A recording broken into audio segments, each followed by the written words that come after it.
ਤੇ ਖੁਦ ਚਾਹੇ ਨਿੱਜੀ ਤੌਰ ਤੇ ਘੁੰਮਣ ਸਾਹਿਬ ਜਿੰਨੇ ਮਰਜ਼ੀ ਗੁੱਡਮੈਨ ਦੀ ਲਾਲਟਨ ਹੋਣ, ਪਰ ਇੱਥੇ ਜਿਹੜਾ ਬੈਡਮੈਨ ਦਾ ਦੀਵਾ ਚੱਕੀ ਫਿਰਦੇ ਆ ਸੁਖਬੀਰ ਬਾਦਲ ਤੇ ਉਹਦੀ ਧਿਰ, ਲੋਕਾਂ ਦੇ ਵਿੱਚ ਬਹੁਤ ਰੋਸ। ਬੜਾ ਦੁੱਖ ਆ ਕਿ ਬਾਦਲ ਸਾਹਿਬ ਦੀ ਸੁਖਬੀਰ ਸਾਹਿਬ ਦੀ ਇਹ ਗੱਲ ਸੱਚੀ ਹੋਣੀ ਆ ਕਿ ਜਿਹੜੇ ਉਹਨਾਂ ਦੇ ਵਿਰੋਧ ਵਿੱਚ ਖੜੇ ਅਕਾਲੀ ਲੀਡਰ ਨੇ ਉਹ ਤਾਂ ਬੀਜੇਪੀ ਦੀ ਖੇਡ ਖੇਡਦੇ ਆ, ਪਰ ਇਹਨਾਂ ਨੂੰ ਬੀਜੇਪੀ ਦਾ ਘਰ ਦਿਖਾਇਆ ਕਿਹਨੇ? ਪੰਥ ਦਾ ਉਦੋਂ ਕਲਪਦਾ ਹੁੰਦਾ ਸੀ, ਕੌਮ ਤਾਂ ਉਦੋਂ ਬਹੁਤ ਬੁਰਾ ਮੰਨਦੀ ਸੀ ਕਿ ਜੀ ਇਹਨਾਂ ਨੂੰ ਬੀਜੇਪੀ ਵਾਲਿਆਂ ਨੂੰ ਇੱਥੋਂ ਤੱਕ ਖੁੱਲ੍ਹ ਨਾ ਦਿਓ। ਉਦੋਂ ਤਾਂ ਆਰਐਸਐਸ ਵਾਲਿਆਂ ਦੇ ਸਮਾਗਮ ਕਰਾਉਣ ਲਈ, ਬੀਜੇਪੀ ਦੇ ਲੀਡਰਾਂ ਦੀ ਪੂਰੀ ਬੱਲੇ ਬੱਲੇ ਕਰਾਉਣ ਲਈ ਸ਼੍ਰੋਮਣੀ ਕਮੇਟੀ ਦੇ ਅਦਾਰਿਆਂ ਤੱਕ ਇਹਨਾਂ ਦੀ ਪਹੁੰਚ ਬਣਾ ਕੇ ਧਰਤੀ। ਇਹ ਭਾਈ ਤੁਹਾਡਾ ਸਿਆਸੀ ਗੱਠਜੋੜ ਸੀਗਾ, ਸਿਆਸਤ ਤੱਕ ਰੱਖਣਾ ਸੀ ਤੁਸੀਂ ਤਾਂ ਸਾਡੇ ਧਰਮ ਦਾ ਹਿੰਦੂਕਰਨ ਕਰਨ ਦੇ ਲਈ ਉਹਨਾਂ ਨੂੰ ਖੁੱਲ੍ਹ ਦੇ ਦਿੱਤੀ। ਬੀਜੇਪੀ ਦੇ ਲੀਡਰਾਂ ਦੀ ਇਹ ਜੁਰਤ ਕਿਵੇਂ ਪੈ ਗਈ ਉਦੋਂ ਕਿ ਜੀ ਜੇ ਸਾਡੇ ਹਿੰਦੂਆਂ ਦੀਆਂ ਵੋਟਾਂ ਲੈਣੀਆਂ ਨੇ ਸਾਡੇ ਨਾਲ ਜਾ ਕੇ ਮੰਦਿਰ 'ਚ ਟੱਲੀ ਖੜਕਾਉਣੀ ਪਊ, ਤਿਲਕ ਲਵਾਉਣਾ ਪਊ। ਤੇ ਉਹ ਬੰਦੇ ਜਿਹੜੇ ਇਸ ਹਰਕਤ ਦੀ ਹਮਾਇਤ ਵਕਾਲਤ ਕਰਦੇ ਰਹੇ ਕਿੰਨੇ ਕਰਕੇ ਹੋਏ ਨੇ, ਜਿਹੜੇ ਇੱਕ ਸਿੱਖ ਨੂੰ ਕਹਿੰਦੇ ਆ ਕਿ ਜੇ ਸਿਆਸਤ ਵਿੱਚ ਕਾਮਯਾਬ ਹੋਣਾ ਤਾਂ ਧਰਮ ਤਿਆਗ। ਉਦੋਂ ਤਾਂ ਪੰਥ ਦੀ ਕੌਮ ਦੀ ਸੱਚੀ ਸੁੱਚੀ ਗੱਲ ਕਰਨ ਵਾਲਿਆਂ ਦਾ ਤੁਹਾਨੂੰ ਬੜਾ ਦੁੱਖ ਲੱਗਦਾ ਸੀ ਕਿ ਇਹ ਸਾਨੂੰ ਕਿਉਂ ਕਹਿੰਦੇ ਆ ਕਿ ਬੀਜੇਪੀ ਦੀ ਘੋੜੀ ਨਾ ਬਣੋ। ਸੱਚੀ ਗੱਲ ਇਹ ਹੈਗੀ ਆ ਕਿ ਬਾਦਲ ਕਿਆ ਨੇ ਬੀਜੇਪੀ ਨੂੰ ਕੌਮ ਦਾ ਅੰਦਰਲਾ ਭੇਤ ਦੇ ਦਿੱਤਾ, ਪਰ ਇਹ ਬਾਦਲ ਕਿਆ ਨੇ ਕਰਕੇ ਹੋਏ ਬਾਦਲ ਕਿਆ ਨੇ ਉਹ ਕਰਤੂਤ ਕੀਤੀ ਕਿ ਸ਼੍ਰੋਮਣੀ ਗੁਰਦੁਆਰਾ ਪ੍ਰਬੰਧਕ ਕਮੇਟੀ 'ਚ ਅਕਾਲ ਤਖਤ ਦੀ ਵਰਕਰ ਤੱਕ ਆਰਐਸਐਸ ਦਾ ਅਗਲੇ ਠੋਕ ਵਜਾ ਕੇ ਕਹਿਣ ਲਾਤੇ ਉਹ ਵੀ ਸਾਡੋਂ ਤੋਂ ਗਏ ਕਿੰਚ ਬਾਹਰ ਨਹੀਂ। ਇਹਨਾਂ ਤੋਂ ਇੰਨਾ ਵੀ ਨਹੀਂ ਸਰਦਾ ਕਿ ਆਪਦੀ ਗੁਨਾਹ ਨੂੰ, ਆਪਦੀ ਕਰਤੂਤ ਨੂੰ ਮੰਨ ਲੈਣ। ਅੱਜ ਵੀ ਉਹਨਾਂ ਦੇ ਚੇਲੇ ਬਲਕਿ ਹਾਏ ਬਾਦਲ ਨੂੰ ਨਾ ਕੁਝ ਕਹਿ ਦਿਓ। 84 ਉੱਤੇ ਪ੍ਰੋਗਰਾਮ ਖਬਰ ਦੀ ਖਬਰ ਦੇਖ ਰਿਹਾ ਹੈ ਸਾਰੇ ਦਰਸ਼ਕਾਂ ਨੂੰ ਮੈਂ ਸਰਜੀਤ ਸਿੰਘ ਘਮਾਣ ਫਤਿਹ ਅਰਜ਼ ਕਰਦਾ ਜੀ। ਵਾਹਿਗੁਰੂ ਜੀ ਕਾ ਖਾਲਸਾ, ਵਾਹਿਗੁਰੂ ਜੀ ਕੀ ਫਤਿਹ। ਅੱਜ ਫਿਰ ਅਖਬਾਰਾਂ ਦੇ ਵਿੱਚ ਇਸ ਖਬਰ ਦੀ ਚਰਚਾ ਕਿ ਹਰਿਆਣੇ ਦੇ ਭਾਜਪਾ ਰਾਜ ਸਭਾ ਮੈਂਬਰ ਰਾਮ ਚੰਦਰ ਜਾਂਗੜਾ ਨੇ ਜਿਹੜਾ ਪਹਿਲਗਾਮ ਦੇ ਵਿੱਚ ਹਮਲਾ ਹੋਇਆ ਸੀ ਉਹਦੇ ਬਾਰੇ ਕਿਹਾ ਵੀ ਜਿਹੜੀਆਂ ਉੱਥੇ ਔਰਤਾਂ ਸੀ ਉਹਨਾਂ ਨੇ ਬਹਾਦਰੀ ਨਹੀਂ ਦਿਖਾਈ ਤੇ ਮਾੜਾ ਬੋਲਿਆ, ਜਾਣੀ ਕਿ ਬੀਬੀਆਂ ਨੂੰ ਜਿਹੜੀਆਂ ਕਿ ਉੱਥੇ 26 ਜਾਨਾਂ ਜਦੋਂ ਗਈਆਂ ਨੇ, ਜਿਹੜੀਆਂ ਵੀ ਔਰਤਾਂ ਉੱਥੇ ਮੌਕੇ ਤੇ ਸੀ ਉਹਨਾਂ ਬਾਰੇ ਬਹੁਤ ਹੀ ਜ਼ਿਆਦਾ ਨੀਵਾਂ ਬਿਆਨ ਜਿਹੜਾ ਉਹ ਦਿੱਤਾ ਤੇ ਇਹਦੇ ਉੱਤੇ ਸਿਆਸੀ ਪ੍ਰਤੀਕਰਮ ਆਉਣਾ ਸੀ, ਆ ਗਿਆ। ਪਰ ਮੇਰੀ ਅੱਜ ਵੀ ਉਹੀ ਸੋਚ ਆ ਜਿਹੜੀ ਪਹਿਲੇ ਦਿਨ ਤੋਂ ਰਹੀ ਆ ਕਿ ਪਹਿਲਗਾਮ ਘਟਨਾ ਦੇ ਕਾਤਲ ਜਿਹੜੇ ਉਹਨਾਂ ਬਾਰੇ ਗੱਲ ਨਾ ਛਿੜੇ, ਉਹਨਾਂ ਵੱਲ ਧਿਆਨ ਨਾ ਜਾਵੇ। ਜਿੰਨਾ ਟਾਈਮ ਲੋਕ ਇਹ ਸਵਾਲ ਪੁੱਛਣੋਂ ਬੰਦ ਨਹੀਂ ਕਰਦੇ ਉਹਨਾਂ ਟਾਈਮ ਬੀਜੇਪੀ ਦੀ ਇੱਕ ਇਹ ਸੋਚੀ ਸਮਝੀ ਖੇਡ ਆ ਕਿ ਕੋਈ ਨਾ ਕੋਈ ਜੱਬਖਾਨਾ, ਕੋਈ ਨਾ ਕੋਈ ਹੋਰ ਇਹੋ ਜਿਹਾ ਮਸਾਲੇ ਜਿਹੜੀ ਗੱਲ ਛਿੜੀ ਰੱਖੋ ਜਿਹਦੇ 'ਚ ਲੋਕ ਉਲਝੇ ਰਹਿਣ। ਇਸੇ ਕਰਕੇ ਕਦੇ ਕਹਿ ਦਿੰਦੇ ਨੇ ਉਹ ਜਿਹੜੀ ਕਰਨਲ ਕੁਰੈਸ਼ੀ ਹੈ ਉਹ ਤਾਂ ਜੀ ਅੱਤਵਾਦੀਆਂ ਦੀ ਭੈਣ ਆ, ਕਦੇ ਕੋਈ ਕਹਿ ਦਿੰਦਾ ਕਿ ਜੀ ਭਾਰਤ ਦੀ ਸਾਰੀ ਸੈਨਾ ਜਿਹੜੀ ਆ ਉਹ ਮੋਦੀ ਦੇ ਪੈਰਾਂ 'ਚ ਲਟਕੀ ਫਿਰਦੀ ਆ, ਕਦੇ ਕਹਿ ਦਿੰਦੇ ਨੇ ਕਿ ਦਰਬਾਰ ਸਾਹਿਬ ਦੇ ਉੱਤੇ ਹਮਲਾ ਹੋਣ ਵਾਲਾ ਸੀ ਪਾਕਿਸਤਾਨ ਵੱਲੋਂ, ਅਸੀਂ ਟੈਂਕਾਂ ਤੋਪਾਂ ਨਾਲ ਬਚਾਇਆ। ਤੇ ਅੱਜ ਆਹ ਗੱਲ, ਇਹ ਸਾਰੀਆਂ ਗੱਲਾਂ ਜਾਂ ਜਿਵੇਂ ਜਿਸ ਤਰੀਕੇ ਨਾਲ ਇੱਕ ਵਫਦ ਜੇ ਬਣਾ ਕੇ ਅੱਡ-ਅੱਡ ਮੁਲਕਾਂ ਨੂੰ ਭੇਜੇ ਗਏ ਨੇ, ਇੱਥੋਂ ਤੱਕ ਕਿ ਜਿਹੜੀ ਇੱਕ ਵੀਡੀਓ ਘੁੰਮ ਰਹੀ ਆ ਕਿ ਨੈਸ਼ਨਲ ਹਾਈਵੇ ਦੇ ਉੱਤੇ ਇੱਕ ਬੀਜੇਪੀ ਦਾ ਲੀਡਰ ਬਹੁਤ ਹੀ ਨੀਚਤਾ ਦੀਆਂ ਹੱਦਾਂ ਦਿਖਾ ਰਿਹਾ, ਉਹਦੀ ਵੀਡੀਓ ਬਣੀ ਆ। ਮੈਨੂੰ ਤਾਂ ਇਹ ਨਹੀਂ ਲੱਗਦਾ ਵੀ ਇਹੋ ਜਿਹੇ ਹੋਰ ਵੀ ਟਕਵਾਂਜ ਜਿਹੜੇ ਆ ਆਉਣ ਵਾਲੇ ਦਿਨਾਂ 'ਚ ਕੀਤੇ ਜਾ ਸਕਦੇ ਆ, ਜਿਨ੍ਹਾਂ ਦੀ ਅਸਲ ਜਿਹੜੀ ਨੀਤ ਆ, ਏਜੰਡਾ ਜਿਹੜਾ ਮਨੋਰਥ ਆ ਉਹ ਇਹੀ ਆ ਕਿ ਪਹਿਲਗਾਮ ਘਟਨਾ ਦੇ ਵੱਲੋਂ ਲੋਕਾਂ ਦਾ ਧਿਆਨ ਹਟਾਉਣਾ। ਖਾਸ ਤੌਰ ਤੇ ਕੋਈ ਇਹ ਸਵਾਲ ਨਾ ਪੁੱਛ ਬੈਠੇ ਕਿ ਜੀ ਉਹ ਜਿਹੜੇ ਕਾਤਲ ਨੇ ਉਹ ਕੌਣ ਸੀ, ਕਿੱਥੇ ਗਏ। ਇਹ ਠੀਕ ਆ ਕਿ ਬਾਅਦ ਵਿੱਚ ਇੰਡੀਆ ਨੇ ਪਾਕਿਸਤਾਨ ਦੇ ਉੱਤੇ ਕਈ ਦਿਨ ਪਹਿਲਾਂ ਜਵਾਨੀ ਬੰਬਾਰਮੈਂਟ ਕੀਤੀ ਕਿ ਅਸੀਂ ਚੱਕ ਦੇਵਾਂਗੇ, ਫੂਕ ਦੇਵਾਂਗੇ, ਤੇ ਬਾਅਦ ਵਿੱਚ ਡਰੋਨਾਂ ਤੇ ਮਿਜ਼ਾਈਲਾਂ ਦਾ ਹਮਲਾ ਵੀ ਹੋਇਆ ਤੇ ਵਾਹਵਾ ਤੱਤਾ ਕੰਮ ਚੱਲਿਆ। ਪਰ ਇਸ ਮੌਕੇ ਹੁਣ ਇੰਡੀਅਨ ਮੀਡੀਆ ਦੇ ਵਿੱਚ ਦੋ ਤਰ੍ਹਾਂ ਦੇ ਸਵਾਲ ਜਿਹੜੇ ਆ ਉਹ ਪੁੱਛੇ ਜਾ ਰਹੇ।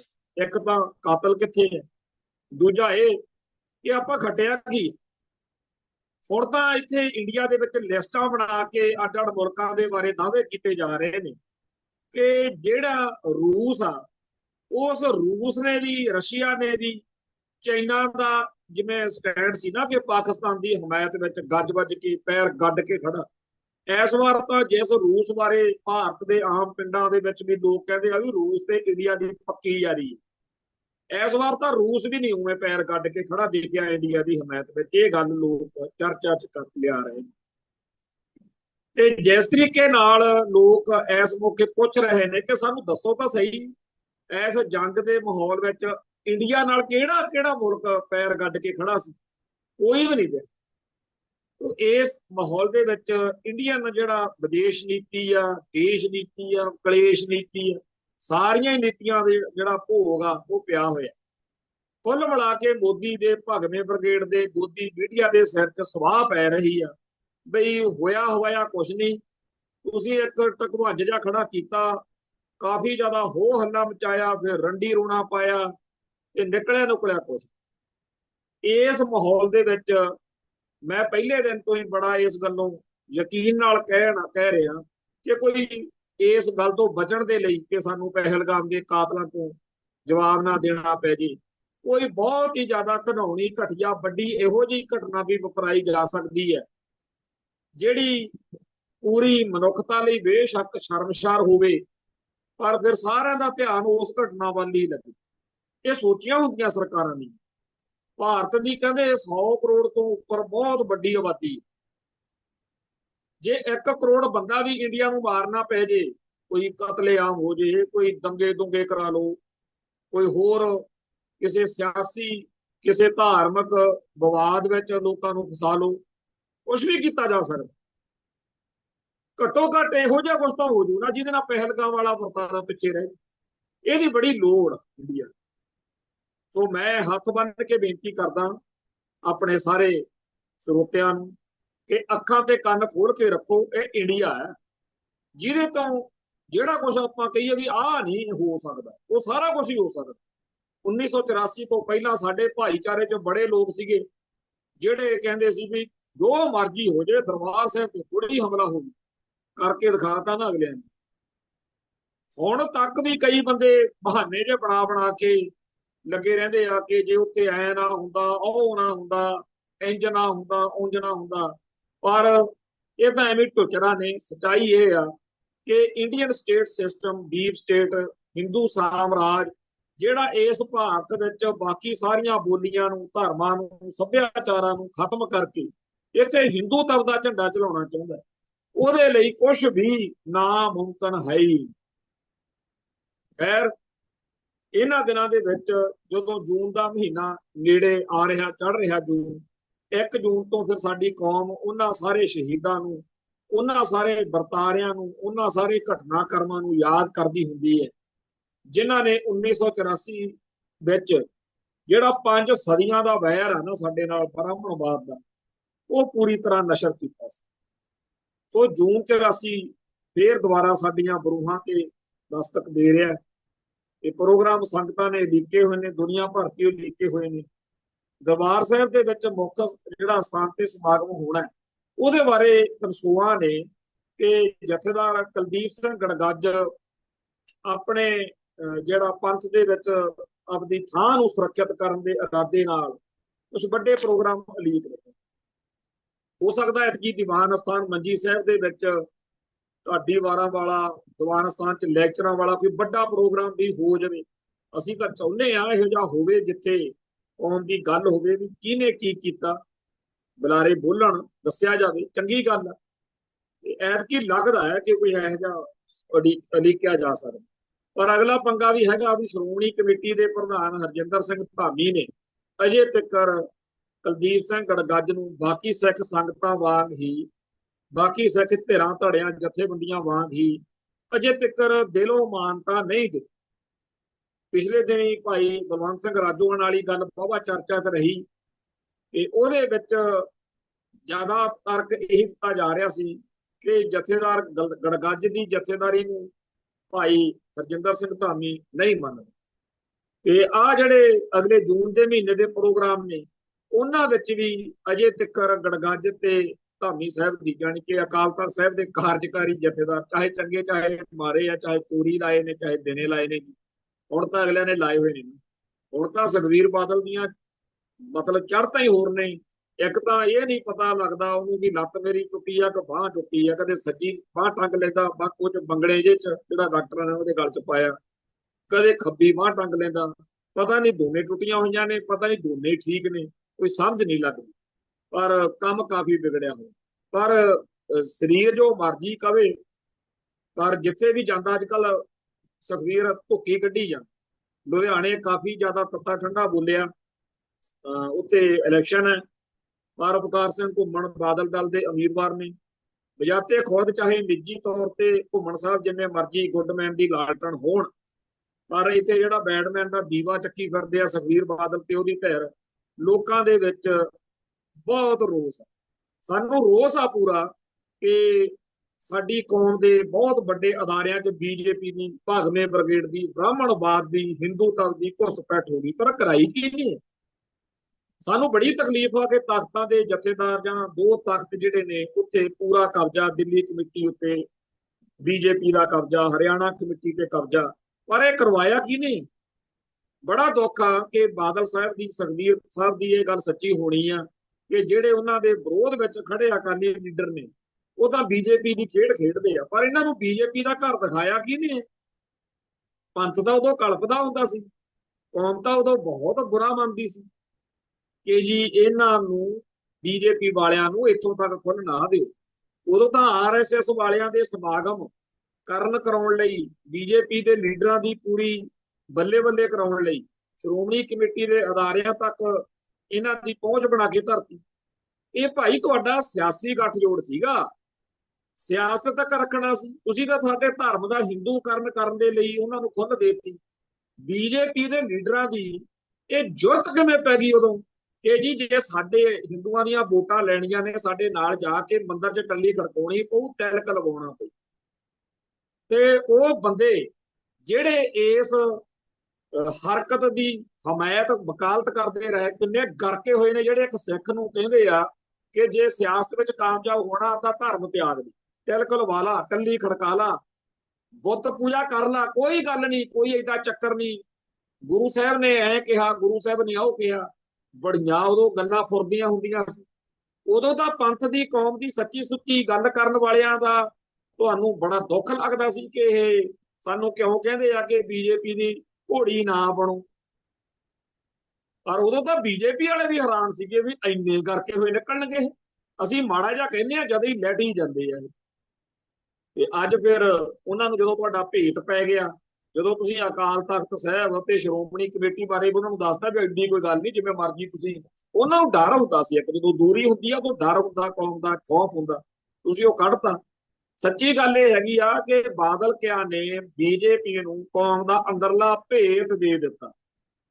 ਇੱਥੇ ਇੱਕ ਸੋਸ਼ਲ ਮੀਡੀਆ ਤੇ ਕਹਾਣੀ ਜੀ ਸੀਗੀ ਕਿ ਕੋਈ ਅੰਗਰੇਜ਼ ਬਾਹੁਦ ਜਾਂ ਕੋਈ ਅੰਗਰੇਜ਼ਾਂ ਦਾ ਨੁਮਾਇੰਦਾ ਕਿਲੇ ਵਿੱਚ, ਲਾਹੌਰ ਵਾਲੇ ਸ਼ਾਹੀ ਕਿਲੇ 'ਚ ਮਹਾਰਾਜਾ ਰਣਜੀਤ ਸਿੰਘ ਨੇ ਸਹਿਮਤੀ ਦੇ ਦਿੱਤੀ ਸੀ ਵੀ ਤੁਸੀਂ ਇੱਥੇ ਆਪਾਂ ਮਿਲ ਲਾਂਗੇ, ਕੋਈ ਗੱਲ ਨਹੀਂ। ਪਰ ਅਕਾਲੀ ਫੂਲਾ ਸਿੰਘ ਤੇ ਹੋਰ ਜਿਹੜੇ ਜਰਨੈਲ ਸੀ ਉਹ ਕਹਿੰਦੇ ਵੀ ਬਿਲਕੁਲ ਨਹੀਂ। ਜਿਵੇਂ ਉਹਨਾਂ ਦਾ ਸ਼ਬਦ ਸੀ ਬਿੱਲਾ, ਅੰਗਰੇਜ਼ ਨੂੰ ਬਿੱਲਾ ਕਹਿੰਦੇ ਸੀ, ਬਿੱਲੇ ਨੂੰ ਇੱਥੇ ਨਹੀਂ ਬਣ ਦੇਣਾ, ਉੱਥੇ ਮਿਲਣਾ। ਸੋ ਜਿਹੜੀ ਕਹਿੰਦੇ ਉੱਥੇ ਆਪਣੇ ਰੋਪੜ ਕੋਲ ਮੁਲਾਕਾਤ ਹੋਈ ਆ, ਫਿਰ ਉਹ ਹੋਈ। ਮਤਲਬ ਕਿ ਸਿੱਖ ਜਰਨੈਲ ਜਾਂ ਆਮ ਸਿੱਖ ਨਹੀਂ ਸੀ ਚਾਹੁੰਦਾ ਕਿ ਸਾਡਾ ਭੇਤ ਜਾਵੇ। ਤੇ ਆਪਣੇ ਇੱਧਰ ਕੀ ਕੀਤਾ, ਪਤਾ ਨਹੀਂ ਕਿਹਨੇ ਇਹਨਾਂ ਨੂੰ ਇਹ ਪੁੱਠੀ ਆਦਤ ਪਾਈ ਹੋਈ ਆ ਕਿ ਹਿੰਦੂ ਸਿੱਖ ਏਕਤਾ, ਹਿੰਦੂਆਂ ਦੇ ਮੰਦਰਾਂ 'ਚ ਕੀ ਹੁੰਦਾ ਕੀ ਨਹੀਂ ਹੁੰਦਾ, ਉਹਨਾਂ ਦੇ ਅੰਦਰ ਧਰਮ ਦੇ ਅੰਦਰਲੇ ਸਿਸਟਮ 'ਚ ਵੱਡੀਆਂ ਜਿਹੜੀਆਂ ਉਹਨਾਂ ਦੇ ਪੀਠ ਪੂਜੇ ਨੇ ਜਾਂ ਜੋ ਵੀ ਉਹਨਾਂ ਦਾ ਹੈ ਸਤਿਕਾਰਯੋਗ ਹੋਣਾ ਉਹਨਾਂ ਲਈ, ਉੱਥੇ ਕੀ ਕਰਦੇ ਆ। ਅਸੀਂ ਨਾ ਤਾਂ ਦਖਲ ਦੇਣਾ ਚਾਹੁੰਦੇ ਆ, ਨਾ ਸਾਨੂੰ ਕੋਈ ਲੋੜ ਆ, ਨਾ ਸਾਨੂੰ ਪਤਾ ਰੱਖਣ ਦੀ ਲੋੜ ਆ। ਕਹਿੰਦਾ ਧਰਮ ਆ ਜੀ, ਜੋ ਮਰਜ਼ੀ ਕਰਨ। ਪਰ ਇਹ ਬਾਦਲ ਕਿਆ ਨੇ, ਕਰਕੇ ਹੋਏ ਬਾਦਲ ਕਿਆ ਨੇ ਉਹ ਕਰਤੂਤ ਕੀਤੀ ਕਿ ਸ਼੍ਰੋਮਣੀ ਗੁਰਦੁਆਰਾ ਪ੍ਰਬੰਧਕ ਕਮੇਟੀ 'ਚ ਅਕਾਲ ਤਖਤ ਦੀ ਵਰਕੰਗ ਤੱਕ ਆਰਐਸਐਸ ਦਾ ਅਗਲੇ ਠੋਕ ਵਜਾ ਕੇ ਕਹਿਣ ਲੱਗਦੇ ਉਹ ਵੀ ਸਾਡੋਂ ਤੋਂ ਗਏ 1 ਇੰਚ ਬਾਹਰ ਨਹੀਂ ਹੋ। ਆ ਜਿਹੜੀ ਦੀਪ ਸਿੱਧੂ ਵਾਲੀ ਗੱਲ ਚੱਲਦੀ ਹੈ, ਉਹ ਜਿਹੜਾ ਉਸ ਮੌਕੇ ਕੋਈ ਕਮਲ ਖੰਨਾ ਸ਼ਾਇਦ, ਜਦੋਂ ਸੰਨੀ ਦਿਓਲ ਵਾਲੀ ਇਲੈਕਸ਼ਨ ਮੌਕੇ ਉਹਨੇ ਕੋਈ ਆਪਦੇ ਵੱਲੋਂ ਤਾਂ ਚਾਹੇ ਸਹੀ ਗੱਲ ਹੀ ਕਰ ਰਿਹਾ ਹੋਵੇ, ਬੀਜੇਪੀ ਦਾ ਲੀਡਰ ਉਹ, ਪਰ ਦੀਪ ਸਿੱਧੂ ਨੂੰ ਜਜ਼ਬਾਤੀ ਹੋਣ ਕਰਕੇ ਸਾਫ਼ ਦਿਲ ਦਾ ਬੰਦਾ ਜਿਹੜਾ ਹੁੰਦਾ ਉਹ ਤੋਂ ਬਰਦਾਸ਼ਤ ਨਹੀਂ ਹੁੰਦਾ। ਉਹ ਕਹਿੰਦਾ ਇਹ ਕਰੀ ਕੀ ਜਾਂਦੇ ਨੇ, ਇਹ ਤਾਂ ਸਾਡੇ ਪੰਜਾਬ ਨੂੰ, ਸਾਡੇ ਪੰਥ ਨੂੰ ਬਹੁਤ ਵੱਡਾ ਨੁਕਸਾਨ ਪਹੁੰਚਾ ਸਕਦੇ ਆ। ਉਹਨੂੰ ਸਮਝ ਲੱਗੀ, ਉਹ ਡਟ ਕੇ ਖੜ ਗਿਆ, ਚਾਹੇ ਉਹ ਕੌਮ ਦੇ ਲੇਖੇ ਆਪਦੀ ਜਾਨ ਵਾਰ ਗਿਆ, ਪਰ ਉਹ ਜਗਾ ਗਿਆ, ਲੋਕਾਂ ਨੂੰ ਦੱਸ ਗਿਆ। ਲੋੜ ਸੀ ਅੱਜ ਦੇ ਸਮੇਂ। ਉਹ ਸਾਨੂੰ ਸਾਰਾ ਹੀ ਪਤਾ ਕਿ ਕਿਵੇਂ ਬਾਦਲ ਕਿਆ ਨੇ ਪੰਜਾਬ ਦੇ ਪੰਥ ਦੇ ਖਿਲਾਫ ਕਦਮ ਚੱਕੇ। ਇਹਨਾਂ ਤੋਂ ਇੰਨਾ ਵੀ ਨਹੀਂ ਸਰਦਾ ਕਿ ਆਪਦੀ ਗੁਨਾਹ ਨੂੰ, ਆਪਦੀ ਕਰਤੂਤ ਨੂੰ ਮੰਨ ਲੈਣ। ਅੱਜ ਵੀ ਉਹਨਾਂ ਦੇ ਚੇਲੇ ਬਣ ਕੇ ਹਾਏ ਬਾਦਲ ਨੂੰ ਨਾ ਕੁਝ ਕਹਿ ਦਿਓ। ਭਾਈ ਕਹਿਣਾ ਕੀ ਹੈ, ਇਤਿਹਾਸ ਨੇ ਲਿਖਣਾ। ਆਉਣ ਵਾਲੇ ਸਮੇਂ ਦੇ ਵਿੱਚ ਇਤਿਹਾਸਕਾਰਾਂ ਨੇ ਖੋਜਾਂ ਕਰਿਆ ਕਰਨੀਆਂ ਨੇ ਕਿ ਕਿਵੇਂ ਬਾਦਲ ਕਿਆ ਨੇ ਦਿੱਲੀ ਦੇ ਦਲਾਲ ਬਣ ਕੇ ਬੀਜੇਪੀ ਦੇ ਭਗਵੇਂ ਬ੍ਰਿਗੇਡ ਦੇ ਕਹਾੜੇ ਦਾ ਦਸਤਾ ਬਣ ਕੇ ਸਿੱਖੀ ਦੀਆਂ ਜੜ੍ਹਾਂ ਵੱਢੀਆਂ। ਸੋ ਹੁਣ ਲੁਧਿਆਣੇ ਦੇ ਵਿੱਚ ਇਲੈਕਸ਼ਨ ਦੇ ਵਿੱਚ ਉੱਥੇ ਸੁਖਬੀਰ ਸਿੰਘ ਬਾਦਲ ਨੇ ਕਾਫੀ, ਜਿਵੇਂ ਉਹਦੀ ਆਦਤ ਆ ਚੱਕਵੀਆਂ ਜਿਹੀਆਂ ਮਾਰਨੀਆਂ, ਆਪਣੇ ਪੰਜਾਬ ਦੇ ਵਿੱਚ ਪੰਥ ਦੇ ਵਿੱਚ ਕੋਈ ਤੇ ਸੀਰੀਅਸ ਗੱਲ ਕਰੇ, ਜੇਕਰ ਕੋਈ ਗੰਭੀਰਤਾ ਨਾਲ ਕੌਮ ਦੇ ਲਈ ਸੋਚੇ ਕਰੇ, ਉਹਨੂੰ ਤਾਂ ਕਹਿੰਦੇ ਐਵੇਂ ਤੁਰਿਆ ਫਿਰਦਾ। ਜਿਹੜਾ ਚੱਕਵੀਆਂ ਜਿਹੀਆਂ ਮਾਰੇ ਨਾ ਉਹਦੇ ਵਿਰੋਧੀ ਨੂੰ, ਜਾਂ ਵੈਸੇ ਫੜਾਂ ਜਿਹੀਆਂ ਮਾਰੇ, ਫੁਕਰੀਆਂ ਜਿਹਨੂੰ ਕਹੀਦੀ, ਉਹ ਮਾਰੇ, ਉਹ ਬੜਾ ਮਹਾਨ। ਜਦੋਂ ਮੈਂ ਸਾਚੀ ਸਾਖੀ ਪਹਿਲੀ ਵਾਰ ਪੜ੍ਹੀ ਸੀ, ਬਹੁਤ ਉਦੋਂ ਨਿਆਣੀ ਜੀ ਮੱਤ ਸੀਗੀ, ਕੱਚੀ ਜੀ ਮੱਤ, ਮੈਂ ਸਰਦਾਰ ਕਪੂਰ ਸਿੰਘ ਜੀ ਦੀਆਂ ਬਹੁਤ ਸਾਰੀਆਂ ਗੱਲਾਂ ਦੇ ਉੱਤੇ ਆਪਦੇ ਮਨ ਵਿੱਚ ਬੜਾ ਦੁਖੀ ਸੀ ਕਿ ਉਹ ਅਕਾਲੀ ਲੀਡਰਸ਼ਿਪ ਦੇ ਬਾਰੇ ਐਉਂ ਕਿਉਂ ਕਹਿੰਦੇ ਆ, ਲਿਖਦੇ ਆ।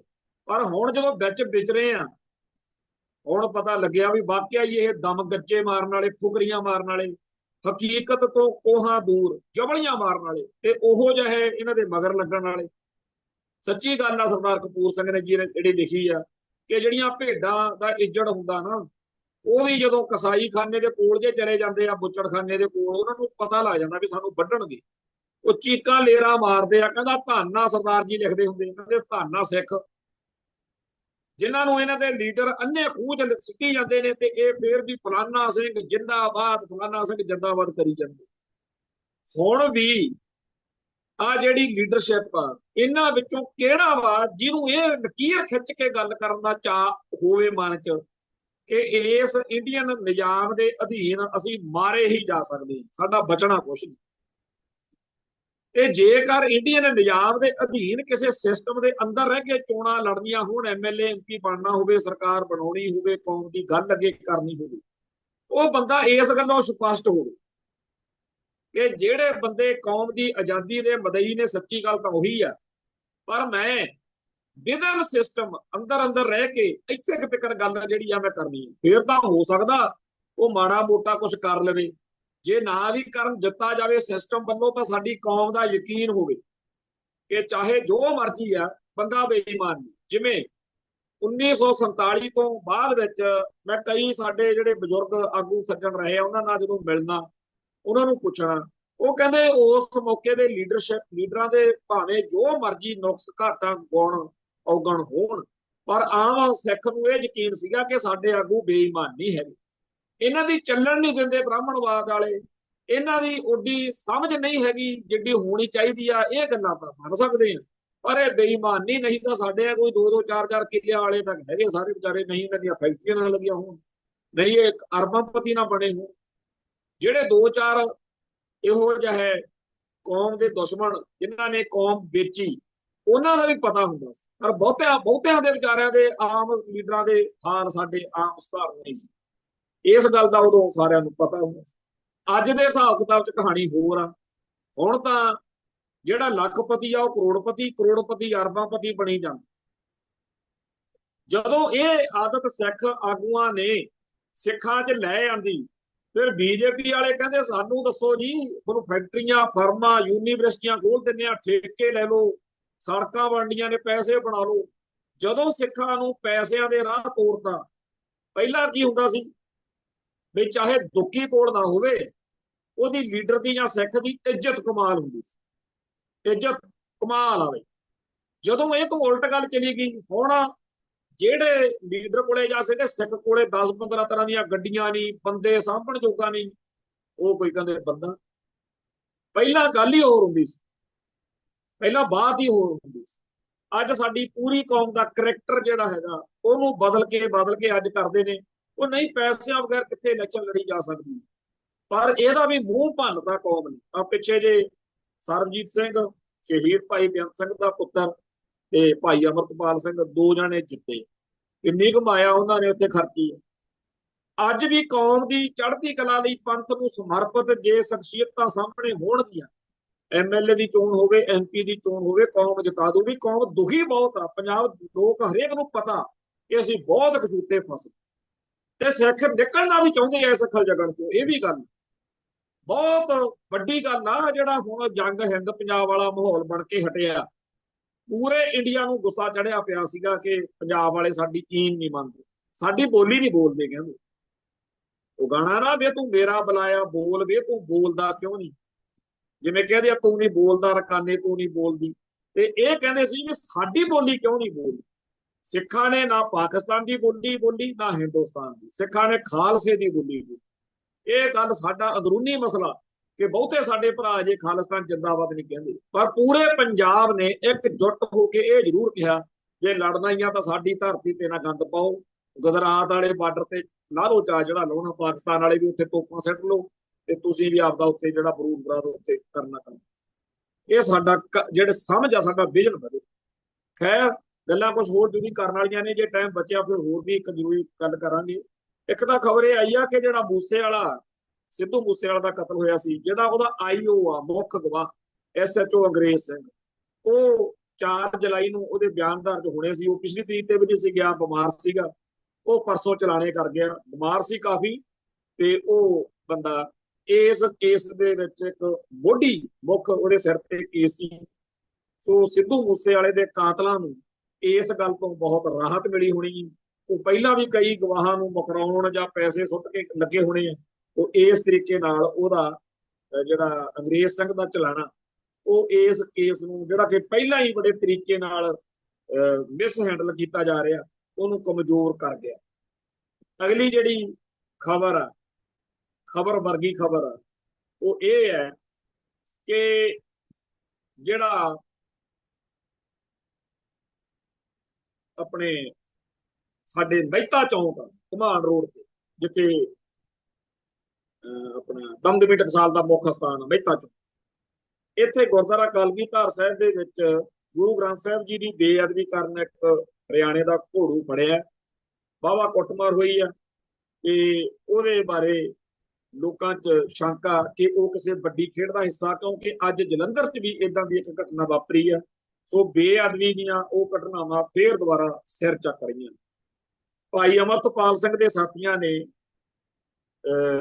ਜ਼ਿਲ੍ਹਾ ਪੱਧਰ ਦੇ ਉੱਤੇ ਧਰਨੇ ਮੁਜ਼ਾਹਰਿਆਂ ਦੀ ਇੱਕ ਲੜੀ ਤੋੜਨ ਦਾ ਐਲਾਨ ਕੀਤਾ, ਜਿਹਦੇ ਵਿੱਚ ਆਮ ਲੋਕਾਂ ਦੀ ਬੜੀ ਵੱਡੀ ਹਮਾਇਤ ਜਾਂ ਬੜੀ ਵੱਡੀ ਉਹਨਾਂ 'ਚ ਸਰਗਰਮੀ ਹੋਣ ਦੀ ਆਸ ਹੈ। ਪਰ ਇੱਧਰ ਇੱਕ ਭਾਈ ਸੰਦੀਪ ਸਿੰਘ, ਜਿਹੜੇ ਭਾਈ ਸੰਦੀਪ ਸਿੰਘ ਸੰਨੀ ਨੇ ਸੁਧੀਰ ਸੂਰੀ ਵਰਗਾ ਜਿਹੜਾ ਹਿੰਦੂ ਕੱਟੜਪੰਥੀ ਸੀਗਾ, ਹਿੰਦੂ ਟੈਰੋਰਿਸਟ ਸੀਗਾ, ਉਹਨੂੰ ਸੋਧਾ ਲਾਇਆ ਸੀ। ਉਹਦੀ ਤਰੀਕ ਆ ਕੱਲ ਨੂੰ 27 ਮਈ ਮੰਗਲਵਾਰ ਨੂੰ। ਤੇ ਲੁਧਿਆਣੇ ਇੱਥੇ ਮਾਫ ਕਰਨਾ, ਅੰਮ੍ਰਿਤਸਰ ਕਚਹਿਰੀਆਂ ਦੇ ਵਿੱਚ ਸਿੱਖ ਸੰਗਤਾਂ ਨੇ ਇਕੱਠ ਰੱਖਿਆ ਤੇ ਬੜੀ ਵੱਡੀ ਗਿਣਤੀ ਵਿੱਚ ਸੰਗਤਾਂ ਦੇ ਪਹੁੰਚਣ ਦੇ ਆਸਾਰ ਨੇ। ਇੱਕ ਬੜੀ ਵੱਡੀ ਖਬਰ ਇੰਡੀਆ ਦੇ ਹਿਸਾਬ ਨਾਲ ਹੈ ਕਿ ਇੱਥੇ ਜਿਹੜਾ ਕਹਾੜਾ ਜਾਂ ਜਿਹੜਾ ਸੁਹਾਗਾ ਫੇਰ ਨੂੰ ਫਿਰਦੇ ਆ ਕਿ ਸਾਰਿਆਂ ਦਾ ਹਿੰਦੂਕਰਨ ਕਰਨਾ, ਇੱਧਰ ਦੱਖਣੀ ਭਾਰਤ ਦੇ ਵਿੱਚ ਕਰਨਾਟਕਾ ਦੇ ਵਿੱਚ ਇੱਕ ਬੰਦੇ ਨੇ ਸਟੈਂਡ ਲੈ ਲਿਆ ਬ੍ਰਾਂਚ ਮੈਨੇਜਰ ਨੂੰ ਕਿ ਮੈਂ ਨਹੀਂ ਜੀ ਹਿੰਦੀ ਬੋਲਣੀ, ਨਾ ਮੈਂ ਹਿੰਦੀ ਸੁਣਨੀ ਆ, ਸਾਨੂੰ ਤਾਂ ਇੱਥੇ ਤੁਹਾਨੂੰ ਹਰ ਹਾਲਤ ਵਿੱਚ ਕੰਨੜ 'ਚ ਗੱਲ ਕਰੋ। ਬੀਬੀ ਵੀ ਮੂਹਰੋਂ ਅੜ ਗਈ। ਇਹ ਲੜਾਈ ਇੰਨੀ ਵਧੀ ਕਿ ਅਖੀਰ ਦੇ ਉੱਤੇ ਸਾਰਾ ਜਿਹੜਾ ਕਰਨਾਟਕਾ ਦਾ ਧਾਰਮਿਕ, ਸਿਆਸੀ, ਜਿੰਨਾ ਵੀ ਉੱਥੋਂ ਦਾ ਲਾਣਾ ਬਾਣਾ ਲੀਡਰਸ਼ਿਪ ਆ, ਆਮ ਲੋਕ ਆ, ਉਹ ਪੂਰੇ ਕਰਨਾਟਕਾ ਦੀ ਕੰਨੜ ਬੋਲੀ ਦੀ ਹਮਾਇਤ ਵਿੱਚ ਇਉਂ ਡਟੇ ਕਿ ਬੀਬੀ ਨੂੰ ਬਦਲੀ ਕਰਾਤੀ ਤੇ ਚੰਡੀਗੜ੍ਹ ਭੇਜਤਾ ਕਿ ਇੱਥੋਂ ਵਾਲੇ ਪੰਜਾਬ ਵਾਲੇ ਨੇ ਕੁਝ ਕਹਿੰਦੇ ਤੇ ਜੋ ਮਰਜ਼ੀ ਬੋਲੀ ਚੱਲ ਹਿੰਦੀ ਬੋਲਿਆ ਕਰ, ਕੋਈ ਚੱਕਰ। ਪਰ ਕਰਨਾਟਕਾ ਦੇ ਇਹਨਾਂ ਲੋਕਾਂ ਦਾ ਲਿਆ ਹੋਇਆ ਸਟੈਂਡ ਜਿਹੜਾ ਸੀ, ਉਹ ਇੱਕ ਵਾਰੀ ਫੇਰ ਪੰਜਾਬ ਦੇ ਵਿੱਚ ਹਿੰਦੀ ਦੀ ਵਕਾਲਤ ਕਰਨ ਵਾਲਿਆਂ ਦੇ ਮੂੰਹ ਤੇ ਕਰਾਰਾ ਥੱਪੜ ਆ ਕਿ ਤੁਸੀਂ ਇੱਥੇ ਦੁਨੀਆ ਭਰ ਦਾ ਚਵਲ ਲਿਆ ਕੇ ਜਿਹੜੇ ਸਾਡੀ ਕੌਮ ਦਾ, ਸਾਡੇ ਬੋਲੀ ਦਾ, ਸਾਡੇ ਧਰਮ ਦਾ ਸੱਤਿਆਨਾਸ਼ ਵੀ ਕਰ ਰਹੇ ਨੇ। ਸਾਡੀ ਜਿਹੜੀ ਡੈਮੋਗ੍ਰਾਫਿਕ ਪਿਕਚਰ, ਖਾਸ ਤੌਰ ਤੇ ਜਿਹੜੀਆਂ ਕੁਰਬਾਨੀਆਂ ਪੰਜਾਬੀ ਸੂਬਾ ਬਣਾਉਣ ਲਈ ਬਜ਼ੁਰਗਾਂ ਨੇ ਕੀਤੀਆਂ ਸੀ, ਉਹਦੀ ਇਹ ਹਾਰ ਆ ਕਿ ਪੰਜਾਬ ਦੇ ਵਿੱਚ ਗੈਰ ਪੰਜਾਬੀਆਂ ਦੀ ਏਡੀ ਆਬਾਦੀ, क्योंकि ਇਹਦੇ ਨਾਲ ਸਿੱਖ ਬਹੁ ਗਿਣਤੀ ਵਾਲਾ ਸੂਬਾ ਨਹੀਂ ਰਹੇਗਾ ਪੰਜਾਬ। ਦੂਜਾ ਜਿਹੜਾ ਹੈ ਇੱਥੇ ਹਿੰਦੀ ਦਾ ਬੋਲਬਾਲਾ ਹੋਵੇ। ਸੋ ਬੜੀ ਤੇਜ਼ੀ ਨਾਲ ਪੰਜਾਬ ਦਾ ਹਿੰਦੀਕਰਨ ਹੋ ਰਿਹਾ, ਹਿੰਦੂਕਰਨ ਹੋ ਰਿਹਾ। ਤੇ ਇਸ ਗੱਲ ਦੇ ਲਈ ਇੱਕ ਹਿੰਦੂ ਨੇ ਹਿੰਦੀ ਬੋਲੀ ਦੇ ਹਮਾਇਤ ਵਿੱਚ ਤੇ ਕਰਨਾਟਕਾ ਦੇ ਕੰਨੜ ਲੋਕਾਂ ਦੇ ਖਿਲਾਫ ਵੀਡੀਓ ਕਾਹਦੀ ਪਾਈ, ਹੇਠਾਂ ਲੋਕਾਂ ਦੇ ਕਮੈਂਟ ਜਿਹੜੇ ਆ ਪੜਨ ਵਾਲੇ ਆ, ਜਿਹਦੇ ਵਿੱਚ ਇਹ ਸਾਫ਼ ਤੌਰ ਤੇ ਲੋਕਾਂ ਨੇ ਕਿਹਾ ਕਿ ਇਹਦਾ ਮਤਲਬ ਇਹ ਆ ਕਿ ਹਿੰਦੀ ਬੋਲਣ ਵਾਲੇ, ਹਿੰਦੀ ਦੇ ਹਮੈਤੀ ਇਹ ਕਹਿੰਦੇ ਨੇ ਕਿ ਭਾਰਤ ਦੇ ਹਰ ਖਿੱਤੇ ਦੇ ਲੋਕਾਂ ਨੂੰ ਆਪਦੀ ਬੋਲੀ ਤਿਆਗਣੀ ਪਊ, ਆਪਦਾ ਧਰਮ ਤਿਆਗਣਾ ਪਊ, ਆਪਦਾ ਸੱਭਿਆਚਾਰ ਤਿਆਗਣਾ ਪਊ, ਹਿੰਦੀ ਅਪਣਾਉਣੀ ਪਊ, ਹਿੰਦੂਇਜ਼ਮ ਅਪਣਾਉਣਾ ਪਊ ਤੇ ਹਿੰਦੁਸਤਾਨ ਜਿੰਦਾਬਾਦ ਕਹਿਣਾ ਪਊ। ਇਹ ਲਕੀਰ ਜਿਹੜੀ ਆ ਦਿਨੋਂ ਦਿਨ ਜਿਸ ਤਰੀਕੇ ਨਾਲ ਵੱਡੀ ਹੁੰਦੀ ਜਾ ਰਹੀ ਆ, ਬਹੁਤ ਵਧੀਆ। ਮੈਂ ਤਾਂ ਇਉਂ ਕਹਿਣਾ ਕਿ ਮੋਦੀ ਸਰਕਾਰ ਨੂੰ, ਭਗਵੇਂ ਬ੍ਰਿਗੇਡ ਨੂੰ, ਗੋਦੀ ਮੀਡੀਆ ਨੂੰ ਇੱਕ ਵਾਰੀ ਪੂਰਾ ਰੰਡੀ ਰੋਣਾ ਪਾਉਣਾ ਚਾਹੀਦਾ ਵੀ ਹਰੇਕ ਨੂੰ ਹਿੰਦੀ ਬੋਲਣੀ ਪਊਗੀ। ਫੇਰ ਆ ਜਿਹੜੇ ਸਾਡੇ ਵਾਲੇ ਨੇ ਜਿਨ੍ਹਾਂ ਨੂੰ ਬਹੁਤੀ ਜ਼ਿਆਦਾ ਰਾਸ਼ਟਰੀ ਭਾਸ਼ਾ ਦਾ ਬਗਾੜ ਚੜਦਾ, ਹਾਲਾਂਕਿ ਗੂਗਲ ਨੇ ਸਪਸ਼ਟ ਤੌਰ ਤੇ ਇਹ ਗੱਲ ਕਹੀ ਆ ਕਿ ਇਹੋ ਜਿਹੀ ਕੋਈ ਗੱਲ ਹੈ ਨਹੀਂ ਹੈ, ਹਿੰਦੀ ਕੋਈ ਰਾਸ਼ਟਰੀ ਭਾਸ਼ਾ ਨਹੀਂ ਹੈ। ਪਰ ਇਹਦਾ ਬੁਖਾਰ ਤਾਂ ਹੀ ਰੱਖੂਗਾ ਕਿਉਂਕਿ ਜਦੋਂ ਗਲੀਆਂ ਮੋੜਾਂ ਦੇ ਉੱਤੇ ਲੋਕ, ਮਾਈ ਬੀਬੀਆਂ, ਹੋਰ ਸਾਰੇ ਸੜਕਾਂ ਤੇ ਆਉਣਗੇ। ਹੁਣ ਤਾਂ ਇਹ ਹਾਲ ਆ ਕਿ ਪੰਜਾਬ ਦੀ ਇਹ ਸਰਕਾਰ ਜਿਹੜੀ ਭਗਵੰਤ ਮਾਨ ਪੰਜਾਬੀ ਬੋਲੀ ਦੇ ਸਿਰ ਤੋਂ, ਕਮੇਡੀ ਦੇ ਸਿਰ ਤੋਂ ਪਹਿਲਾਂ ਲੋਕਾਂ 'ਚ ਪ੍ਰਚਲਿਤ ਹੋਇਆ, ਚਰਚਾ 'ਚ ਆਇਆ, ਫਿਰ ਉਹ ਐਮਐਲਏ ਐਮਪੀ ਬਣਦਾ ਹੋਇਆ ਮੁੱਖ ਮੰਤਰੀ ਦੀ ਪਦਵੀ ਤੱਕ ਪਹੁੰਚਿਆ, ਸਰਕਾਰ ਬਣਾਈ ਬੈਠਾ। ਦੁਰਫਿਟੇ ਨੂੰ ਇਸ ਭਗਵੰਤ ਮਾਨ ਤੇ ਦੀ ਸਰਕਾਰ ਦੇ ਕਿ ਪੰਜਾਬ ਦੇ ਇੱਕ ਬਿਲਕੁਲ ਦੇਸੀ ਇਲਾਕੇ ਨਾਭੇ ਦੇ ਵਿੱਚ ਦੱਸਦੇ ਆ ਉਹ ਨੀਂਹ ਪੱਥਰ ਹਿੰਦੀ 'ਚ ਰੱਖੀ ਜਾਂਦੇ, ਨੀਂਹ ਪੱਥਰ ਉਹ ਵੀ ਹਿੰਦੀ 'ਚ। ਸੋ ਇੱਕ ਪਾਸੇ ਪੰਜਾਬ ਦਾ ਹਿੰਦੂਕਰਨ ਕੀਤਾ ਜਾ ਰਿਹਾ, ਹਿੰਦੀਕਰਨ ਕੀਤਾ ਜਾ ਰਿਹਾ, ਦੂਜੇ ਪਾਸੇ ਕਰਨਾਟਕਾ ਦੇ, ਮਹਾਰਾਸ਼ਟਰ ਦੇ ਤੇ ਉੜੀਸਾ ਦੇ, ਤਾਮਿਲਨਾਡੂ ਦੇ ਲੋਕ ਆਪੋ ਆਪਣੀਆਂ ਬੋਲੀਆਂ ਤੇ, ਆਪੋ ਆਪਣੇ ਧਰਮਾਂ ਤੇ, ਆਪੋ ਆਪਣੇ ਸੱਭਿਆਚਾਰਾਂ ਲਈ ਲੜ ਰਹੇ ਨੇ, ਸਟੈਂਡ ਲੈ ਰਹੇ ਨੇ। ਤੇ ਇੰਨੇ ਚੰਗੇ ਤਰੀਕੇ ਨਾਲ ਕਿ ਉਹਨਾਂ ਦੀ ਕਿਸੇ ਵੀ ਗੱਲ ਦਾ, ਕਿਸੇ ਵੀ ਦਲੀਲ ਦਾ, ਕਿਸੇ ਤਰਕ ਦਾ ਇਹਨਾਂ ਹਿੰਦੀ ਦੇ ਹਮਾਇਤੀਆਂ ਦੇ ਕੋਲ ਕੋਈ ਜਵਾਬ ਨਹੀਂ ਹੈ। ਬੜਾ ਵਧੀਆ ਲੱਗਦਾ ਜਦੋਂ ਕੋਈ ਇਸ ਤਰੀਕੇ ਨਾਲ ਆਪਦੀ ਗੱਲ ਜਿਹੜੀ ਆ ਉਹ ਕਰਦਾ। ਕਾਸ਼ ਸਾਡੀ ਕੌਮ ਨੂੰ ਵੀ ਇਹੋ ਜਿਹੇ ਸੱਜਣ ਟੱਕਰਨ ਜਿਹੜੇ ਗੱਜ ਵੱਜ ਕੇ ਕਹਿਣ ਕਿ ਪੰਜਾਬ ਪੰਜਾਬੀਆਂ ਦਾ ਤੇ ਪੰਜਾਬੀ ਬੋਲਣ ਵਾਲਿਆਂ ਨੂੰ ਇੱਥੇ ਤਰਜੀਹ ਮਿਲਣੀ ਚਾਹੀਦੀ ਹੈ। ਪਰ ਹੋਇਆ ਬਿਲਕੁਲ ਉਲਟ ਪਿਆ। ਇੱਥੇ ਜੇਕਰ ਕੋਈ ਪੰਜਾਬੀ ਬੋਲਦਾ ਹੋਵੇ ਉਹਦੇ ਵੱਲ ਪੁੱਠਾ ਜਿਹਾ ਝਾਕਦੇ ਆ, ਹਿੰਦੀ ਤੇ ਅੰਗਰੇਜ਼ੀ ਬੋਲਣ ਵਾਲਿਆਂ ਨੂੰ ਬਹੁਤ ਵਧੀਆ ਮੰਨਿਆ ਜਾਂਦਾ। ਤੇ ਜਿਹੜਾ ਸਾਦੇ ਕੱਪੜੇ ਪਾਵੇ, ਜਿਹੜਾ ਪੰਜਾਬ ਦੇ ਆਮ ਪਹਿਰਾਵੇ ਨਾਲ ਆਪਣੇ ਆਪ ਨੂੰ ਕੁੜਤਾ ਪਜਾਮਾ ਪਹਿਨ ਕੇ ਰੱਖੇ, ਦਸਤਾਰ ਤੇ ਦਾੜੇ ਵਾਲਾ ਹੋਵੇ, ਉਹਨੂੰ ਤਾਂ ਹੋਰ ਤਰ੍ਹਾਂ ਜਿਹਾ ਦੇਖਦੇ ਆ। ਪਰ ਜੇ ਕੋਈ ਘੋਣ ਮੋਨ ਹੋਇਆ ਫਿਰਦਾ, ਜਿਹਨੂੰ ਸਾਡੇ ਗੁਰਮਤ ਨਜ਼ਰੀਏ ਅਨੁਸਾਰ ਪਤਤ ਕਹਿਣਾ ਚਾਹੀਦਾ, ਜਦੋਂ ਕੋਈ ਪਤਤ ਹੋਇਆ ਫਿਰਦਾ, ਜਦੋਂ ਕੋਈ ਜਿਹੜਾ ਵੈਸਟਰਨ ਪੱਛਮੀ ਪਹਿਰਾਵਾ ਪਾ ਰਿਹਾ, ਜਦੋਂ ਜਾਣੀ ਕਿ ਆਪਦੇ ਧਰਮ ਤੇ ਆਪਦੇ ਸੱਭਿਆਚਾਰਾਂ ਨੂੰ ਟੁੱਟਿਆ ਹੋਇਆ, ਫੇਰ ਕਹਿੰਦੇ ਇਹ ਬੜਾ ਅਗਾਂਹ ਵਧੂ ਆ। ਫਿਰ ਬਾਅਦ ਚ ਪਿੱਟਦੇ ਆ ਕਿ ਜੀ ਇਹ ਨਾਸਤਕ ਬਣ ਗਿਆ, ਇਹ ਜੀ ਨਸ਼ੇ ਕਰਦਾ। ਉਹ ਜੇ ਅੱਜ ਦੀ ਤਰੀਕ ਵਿੱਚ ਤੁਹਾਨੂੰ ਇਹ ਲੱਗਦਾ ਕਿ ਜੀ ਜਿਹੜੇ ਪੰਜਾਬੀ ਬੋਲਦੇ ਨੇ, ਜਿਹੜੇ ਪੰਜਾਬੀ ਦੇ ਵਿਰੋਧੀਆਂ ਨਾਲ ਲੜਦੇ ਨੇ, ਜਾਂ ਜਿਹੜਾ ਸਾਡੇ ਬੋਲੀ ਅਤੇ ਸੱਭਿਆਚਾਰ ਦਾ, ਧਰਮ ਦਾ ਕੋਈ ਖਤਰਾ ਦੇ ਕੇ ਆਵਾਜ਼ ਬੁਲੰਦ ਕਰਦੇ ਨੇ ਵੀ ਉਹ ਬੜੇ ਮਾੜੇ ਨੇ, ਤਾਂ ਤੁਸੀਂ ਇਹ ਸਮਝੋ ਵੀ ਤੁਹਾਡਾ ਕੋਈ ਦੋਸ਼ ਨਹੀਂ, ਤੁਸੀਂ ਦੁਸ਼ਮਣ ਦੇ ਤੋਤੇ ਬਣ ਚੁੱਕੇ ਹੋ। ਭਾਰਤ ਦੀ ਵਿਦਿਆ ਨੀਤੀ ਨੇ ਇਹ ਇੱਕ ਕਮਾਈ ਕੀਤੀ ਆ ਕਿ ਸਿੱਖਾਂ ਦੇ ਘਰੇ ਜੰਮ ਕੇ ਆਪਦੇ ਧਰਮ ਅਤੇ ਆਪਦੀ ਬੋਲੀ ਦੇ ਖਿਲਾਫ ਡਟਣ ਵਾਲੇ ਬੰਦੇ ਜਿਹੜੇ ਆ ਉਹ ਪੈਦਾ ਕਰ ਲਏ ਨੇ। ਇੱਕ ਪਾਸੇ ਉਹ ਲੋਕ ਜਿਹੜੇ ਇਸ ਖਿੱਤੇ ਲਈ ਲੜੇ ਤੇ ਮਰੇ, ਤੇ ਜਦੋਂ ਉਹ ਜੂਝੇ, ਜਦੋਂ ਉਹਨਾਂ ਨੇ ਮੈਦਾਨ 'ਚ ਪੈਰ ਰੱਖਿਆ, ਉਦੋਂ ਸਟੇਟ ਨੇ KPS ਗਿੱਲ ਵਰਗੇ ਬੁੱਚੜ ਲਿਆ ਕੇ ਕੌਮ ਦਾ ਘਾਣ ਕਰਾਇਆ। ਤੇ ਉਦੋਂ ਭਾਈ ਜਸਵੰਤ ਸਿੰਘ ਖਾਲੜਾ ਵਰਗੇ ਮੈਦਾਨ 'ਚ ਆਏ, ਜਿਨ੍ਹਾਂ ਦੀ ਇੱਕ ਪੂਰੀ ਟੀਮ ਨੇ ਇਸ ਹਕੂਮਤ ਦਾ ਸਾਰਾ ਜਿਹੜਾ ਉਹਦਾ ਪੱਖ ਸੀ ਉਹ ਨਸ਼ਰ ਕੀਤਾ। ਤੇ KPS ਗਿੱਲ ਵਰਗੇ ਬੁੱਚੜਾਂ ਨੇ ਜਿੱਥੇ ਭਾਈ ਜਸਵੰਤ ਸਿੰਘ ਖਾਲੜਾ ਨੂੰ ਗਾਇਬ ਕਰ ਦਿੱਤਾ, ਸ਼ਹੀਦ ਕਰ ਦਿੱਤਾ, ਉੱਥੇ ਉਹਨਾਂ ਦੀ ਸਾਰੀ ਟੀਮ, ਉਹਨਾਂ ਚੋਂ ਕੋਈ ਨਹੀਂ ਬਚਿਆ ਜਿਹਦੇ ਉੱਤੇ ਕੋਈ ਜ਼ੁਲਮ ਨਾ ਹੋਇਆ, ਕੋਈ ਤਸ਼ੱਦਦ ਨਾ ਹੋਇਆ, ਜਾਂ ਕੋਈ ਸਾਜ਼ਿਸ਼ ਨਾ ਬਣਾਈ ਗਈ ਹੋਵੇ। ਉਹਨਾਂ ਵਿੱਚੋਂ ਇੱਕ ਸਰਦਾਰ ਕਿਰਪਾਲ ਸਿੰਘ ਰੰਧਾਵਾ ਜੀ ਹੋਏ ਆ, ਜਿਨ੍ਹਾਂ ਨੂੰ ਪਟਿਆਲੇ ਸੱਦ ਲਿਆ। ਇੱਕ ਜਨਾਨੀ ਸੀ ਕੋਈ, ਗੁਰਮੀਤ ਕੌਰ ਸ਼ਾਇਦ ਉਹਦਾ ਨਾਮ ਸੀ, ਉਹਨੂੰ ਸੱਦ ਲਿਆ ਵੀ ਇੱਥੇ ਮੇਰੇ ਨਾਲ ਧੱਕਾ ਹੋਇਆ ਤੇ ਤੂੰ ਆ ਇੱਥੇ। ਤੇ ਉਹ ਜਦੋਂ 28 ਜੁਲਾਈ 2003 ਦੀ ਇਹ ਗੱਲ ਆ। ਖਾਲੜਾ ਕੇਸ ਦੇ ਗਵਾਹ ਹੋਣ ਦੇ ਨਾਤੇ ਜਾਂ ਮਨੁੱਖੀ ਹੱਕਾਂ ਦੀ ਉਹ ਪੈਰਵਾਈ ਕਰਦੇ ਸੀ, ਲੋਕਾਂ ਦੇ ਇਹੋ ਜਿਹੇ ਕੇਸ ਲੈਂਦੇ ਸੀ, ਉਹ ਬੀਬੀ ਨੇ ਇਹ ਕਿਹਾ ਕਿ ਮੈਨੂੰ ਮੇਰੇ ਨਾਲ ਵਾਇਲੇਸ਼ਨ ਹੋਈ ਆ ਮੇਰੇ ਹਿਊਮਨ ਰਾਈਟਸ ਦੀ, ਤੇ ਉੱਥੇ ਉਹਨੂੰ ਕੋਲਡ ਡਰਿੰਕ ਵਿੱਚ ਕੁਝ ਪਾ ਕੇ ਦੇ ਦਿੱਤਾ ਹੈ। ਤੇ ਉਹ ਫਿਰ ਜਦੋਂ ਉਹਨੂੰ ਪਤਾ ਲੱਗਿਆ ਵੀ ਗੜਬੜ ਆ, ਭਾਵੇਂ ਉਹ ਸੜਕ ਤੇ ਨਿਕਲ ਆਇਆ ਸੀ, ਪਰ ਜਿਹੜੇ ਉਹ ਪੁਲਿਸ ਵਾਲੇ ਸੀ ਉਹ ਰਾਹ ਚੋਂ ਚੱਕ ਕੇ ਲੈ ਗਏ, ਬੈੱਡ ਤੇ ਪਾ ਕੇ ਉਹਦੇ ਅਸ਼ਲੀਲ ਅਸਭਿਅਕ ਫੋਟੋਆਂ ਵਗੈਰਾ ਬਣਾ ਕੇ ਉਹ ਤੇ ਰੇਪ ਦਾ ਪਰਚਾ ਦਰਜ ਕਰ, ਤੇ ਫਿਰ ਉਹ ਪਰਚਾ ਸਾਰੇ ਮਨੁੱਖੀ ਅਧਿਕਾਰ ਜਥੇਬੰਦੀਆਂ ਨੇ ਰਲ ਕੇ ਲੜਿਆ, ਤੇ 22 ਦਸੰਬਰ 2007 ਨੂੰ ਉਹ ਮੁਕੱਦਮਾ ਬਰੀ ਹੋ ਗਿਆ। ਤੇ ਨਾਲ ਦੀ ਨਾਲ ਜਿਹੜੇ ਉਸ ਮੌਕੇ ਬੁੱਚੜ ਪੁਲਸੀਏ ਸੀ, ਇਹਨਾਂ ਨੂੰ ਬਾਅਦ ਵਿੱਚ ਅਦਾਲਤ ਵਿੱਚ ਘੜੀਸਿਆ, ਤੇ 7 ਜਣਿਆਂ ਨੂੰ, ਇਹਨਾਂ 7 ਪੁਲਸੀਆਂ ਨੂੰ ਜਿਹੜਾ ਮੁਆਵਜ਼ਾ ਉਹ ਦੇਣ ਦੇ ਹੁਕਮ ਜਾਰੀ ਹੋਏ ਸੀ, ਤੇ 49 ਲੱਖ ਰੁਪਈਆ ਕਿਰਪਾਲ ਸਿੰਘ ਰੰਧਾਵੇ ਨੂੰ ਜੁਰਮਾਨਾ ਜਾਣੀ ਕਿ ਉਹਨਾਂ ਨੇ ਦੇਣਾ ਸੀ, ਕਿ ਇਹ ਸਾਰਾ ਕੁਝ ਕੀਤਾ, ਫਰੇਮ ਅਪ ਕੀਤਾ। ਤੇ ਇਹਨਾਂ 7 ਵਿੱਚੋਂ ਏਡੀਜੀਪੀ ਰਜਿੰਦਰ ਸਿੰਘ, ਇੰਸਪੈਕਟਰ ਸ਼ਮਸ਼ੇਰ ਸਿੰਘ ਗੁੱਡੂ, ਪਰਮਰਾਜ ਸਿੰਘ ਉਮਰਾ ਨੰਗਲ, ਸਰਬਜੀਤ ਸਿੰਘ ਚੀਮਾ ਤੇ ਜੈਪਾਲ ਸਿੰਘ ਵਰਗੇ, ਇੱਕ ਉਹ ਜਿਹੜੀ ਜਨਾਨੀ ਸੀਗੀ ਗੁਰਮੀਤ ਕੌਰ, ਤੇ ਇੱਕ ਹੋਰ ਪ੍ਰਵੀਨ ਕੋਮਲ, 7-7 ਲੱਖ ਇਹਨਾਂ ਨੇ ਦਿੱਤਾ ਸੀ। ਤੋਂ ਇਹ 49 ਲੱਖ ਰੁਪਈਆ ਇਸ ਜ਼ੁਲਮ ਦੇ ਲਈ ਇਹਨਾਂ ਨੂੰ ਮੁਆਵਜ਼ਾ ਜਿਹੜਾ ਸੀ ਜਮ੍ਹਾਂ ਕਰਾਉਣਾ ਪਿਆ, ਜਿਹੜਾ ਕਿਰਪਾਲ ਸਿੰਘ ਰੰਧਾਵਾ ਨੂੰ ਦੇਣਾ ਸੀ। ਤੇ ਇਹਨਾਂ ਨੂੰ ਬਾਅਦ ਵਿੱਚ ਸਜ਼ਾਵਾਂ ਵਗੈਰਾ ਵੀ ਸਾਰਿਆਂ ਨੂੰ ਸ਼ਾਇਦ ਹੋਈਆਂ। ਤੋਂ ਇਹ ਜਿਹੜਾ ਕਿਰਪਾਲ ਸਿੰਘ ਰੰਧਾਵਾ, ਇਹ ਇੱਥੇ ਜਿੱਥੇ ਭਾਈ ਖਾਲੜੇ ਦਾ ਘਰ ਵਾ, ਜਿੱਥੋਂ ਭਾਈ ਖਾਲੜਾ ਨੂੰ ਅਗਵਾ ਕੀਤਾ ਗਿਆ ਸੀ, ਉੱਥੇ ਕੋਲ ਹੀ ਘਰ ਆ, ਇੱਥੇ ਗੁਰੂ ਨਾਨਕ ਦੇਵ ਯੂਨੀਵਰਸਿਟੀ ਦੇ ਸਾਹਮਣੇ ਅੰਮ੍ਰਿਤਸਰ ਦੇ ਵਿੱਚ। ਉਹ ਪਰਸੋਂ ਜਿਹੜਾ ਚਲਾਣਾ ਕਰਕੇ ਸਦੀਵੀ ਵਿਛੋੜਾ ਦੇ ਗਏ। ਇੱਥੇ ਅੰਮ੍ਰਿਤਸਰ ਅਕਸਰ ਉਹਨਾਂ ਨਾਲ ਕਈ ਵਾਰੀ ਮੇਲਾ ਗੇਤਾ ਹੋ ਜਾਂਦਾ ਸੀ, ਤੇ ਭਾਵੇਂ ਅੱਜ ਜਿਹੜਾ ਸਮਾਂ ਉਮਰ ਸਰੀਰ ਉਹਨਾਂ ਦੀ ਇਜਾਜ਼ਤ ਨਹੀਂ ਸੀ ਦਿੰਦੀ, ਪਰ ਉਹਨਾਂ ਦੇ ਦਿਲ ਦਿਮਾਗ ਵਿੱਚ ਇਹ ਜ਼ਰੂਰ ਸੀਗਾ ਕਿ ਅੱਜ ਦੇ ਮਾਹੌਲ ਵਿੱਚ ਵੀ ਜੋ ਕੁਝ ਹੋ ਰਿਹਾ, ਇਹਦਾ ਕੋਈ ਕਿਸੇ ਤਰੀਕੇ ਦਾ ਹੱਲ ਜਿਹੜਾ ਕਰੀਏ। ਚੰਗੀ ਗੱਲ ਆ ਕਿ ਮਾਲਵਿੰਦਰ ਸਿੰਘ ਮਾਲੀ ਹੋਣੀ, ਗਰਗ ਪਿਆਰੇ ਲਾਲ ਗਰਗ ਡਾਕਟਰ ਸਾਹਿਬ, ਤੇ ਹੋਰ ਕੁਝ ਸੱਜਣਾ ਨੇ ਰਲ ਕੇ, ਖੁਸ਼ਹਾਲ ਸਿੰਘ ਜਿਹੜੇ ਕੇਂਦਰੀ ਸ੍ਰੀ ਗੁਰੂ ਸਿੰਘ ਸਭਾ ਵਾਲੇ ਆ, ਫਿਰ ਦੁਬਾਰਾ PHRO Punjab human rights organisation, ਜਿਹੜੀ ਜਸਟਿਸ ਅਜੀਤ ਸਿੰਘ ਜੀ ਬੈਂਸ ਸਾਹਿਬ ਸਾਡੇ, ਉਹਨਾਂ ਦੀ ਕਮਾਂਡ ਹੇਠ ਸੇਵਾ ਕਰਦੇ ਰਹੇ ਆ, ਸਰਬਜੀਤ ਸਿੰਘ ਬੇਰਕੇ ਹੋਣੀ, ਤੇ ਉਹ ਦੁਬਾਰਾ ਰੀਆਰਗੇਨਾਈਜ਼ ਕਰ ਰਹੇ ਨੇ, ਤੇ ਜਿਹਦੇ ਵਿੱਚ ਰਿਟਾਇਰਡ ਜਸਟਿਸ ਰਣਜੀਤ ਸਿੰਘ, ਜਿਨ੍ਹਾਂ ਨੇ ਬਰਗਾੜੀ ਬਹਿਬਲ ਕਾਂਡ ਦੀ ਜਾਂਚ ਕੀਤੀ ਸੀ, ਉਹ ਵੀ ਨੇ।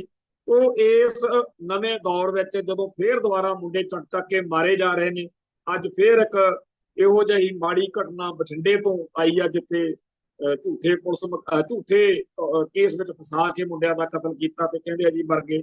ਤੋਂ ਇਹ ਸਾਰਾ ਕੁਝ ਅੱਜ ਦੇ ਦੌਰ ਵਿੱਚ ਬੜਾ ਚੱਲ ਰਿਹਾ।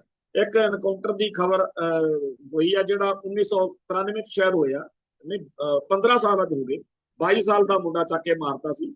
ਉਹਦੇ ਵਿੱਚ 12 ਸਾਲ ਬਾਅਦ 15 ਲੱਖ ਰੁਪਈਆ ਜੁਰਮਾਨਾ ਜਿਹੜਾ ਹੈਗਾ ਮੁਆਵਜ਼ਾ, ਉਹ ਹਾਈ ਕੋਰਟ ਨੇ ਉਸ ਪਰਿਵਾਰ ਨੂੰ ਦੇਣ ਦਾ ਐਲਾਨ ਕੀਤਾ।